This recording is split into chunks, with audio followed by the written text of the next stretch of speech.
lẹ́wọ̀n ayọ̀ ní ṣeríire lẹ́wọ̀n. Hello everybody, welcome back to One Oriki at a Time.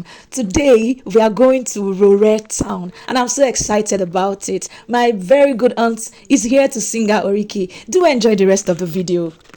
Ayọ̀ ní àgbé, ọmọ elédìdí àgbé, ọmọ ẹyẹ wẹmi ṣáláńsolo, ọmọ àrìnlẹ̀ tí ń bẹ́lẹ̀ ṣe nínú, ìdọ̀dọ̀bálẹ̀ ṣe mi níjọ, ọmọ àjídé apẹ́lódò bí ìsìn ìwọlé yọlá ọmọ apẹ́lómi bí ẹja, ẹni yé màjídé kíkó bí ẹgbèje, ẹni yé màjídé kíkó bí ẹgbẹ̀fà, kíwí àjídé múdé mo á mọ̀ ọ́ o, wọlé yọlá apẹ́lódò bí ìsìn, àjídé ọmọ apẹ́lómi bí ẹja.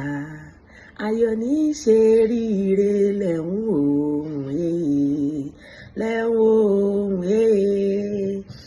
ayọ̀ ní ṣeríire lẹ́wọ̀n. My name is Ayọ̀bámi Ayọ̀ ní àgbé, ọmọ àrìnlẹ̀ tí ń bẹ́lẹ̀ ṣe nínú.